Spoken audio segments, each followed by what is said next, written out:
कंजूस सेठ। एक बार धनीचंद नाम का एक सेठ था। वह बहुत कंजूस था।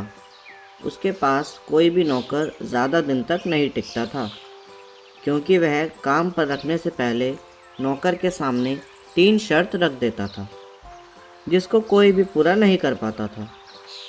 एक दिन मदन नाम का एक लड़का सेठ के पास नौकरी मांगने आया। सेठ बोला, ठीक है, मैं तुमको नौकरी पर रख तो लूँगा, लेकिन मेरी 3 शर्त हैं।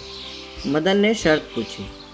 सेठ बोला कि तुमको दिन में या रात में जब भी मैं कोई काम बोलूँ, तुमको वह करना पड़ेगा। दूसरी शर्त यह है कि तुमको दिन में केवल एक ही बार भोजन मिलेगा। और तीसरी शर्त यह है कि यदि तुम खुद नौकरी छोड़कर जाते हो तो तुमको मुझे 1 साल का पैसा देना होगा। मदन सेठ की सारी शर्त मान गया। सेठ बहुत कंजूस था। वह मदन को गोदाम से भारी भारी बोरियां लाने को कहता और दिन में केवल एक ही बार सूखा भोजन देता था, जिससे वह दिन प्रतिदिन कमज़ोर होता जा रहा था। कुछ दिन तक ऐसा ही चलता रहा। एक दिन सेठ की बीवी ने उसको भोजन में बहुत कम रोटी दी। मदन ने बोला, इतना काम करने के बाद इतना कम भोजन? तो सेठ ने बोला, तू काम ही कितना करता है। मदन कुछ दिन बाद सेठ से नौकरी छोड़ने को बोला। सेठ ने उसको शर्त याद दिलाई। मदन ने अपनी माँ के कंगन बेचकर सेठ को पैसे दिए और नौकरी छोड़कर अपने गांव लौट आया। एक दिन गांव में मदन को उसका दोस्त रमेश मिला। रमेश ने मदन से परेशानी का कारण पूछा, तो मदन ने सारी बात रमेश को बता दी।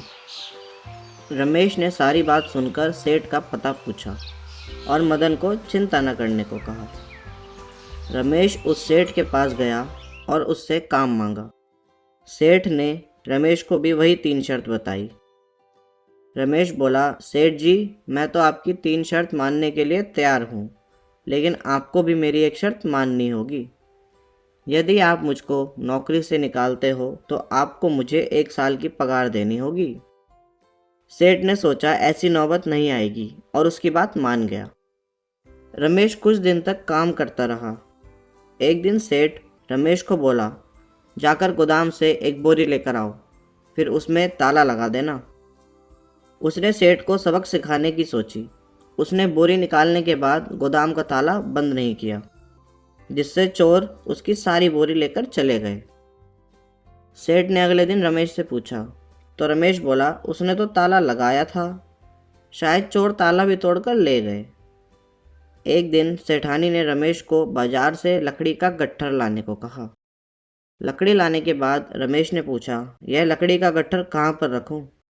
सेठानी ने गुस्से में बोला, मेरे सर पर रख दो। रमेश ने ऐसा ही किया। लकड़ी का गट्ठर सेठानी के सर पर रख दिया, जिससे सेठानी चिल्लाई। सेठ ने रमेश को नौकरी से जाने को कहा।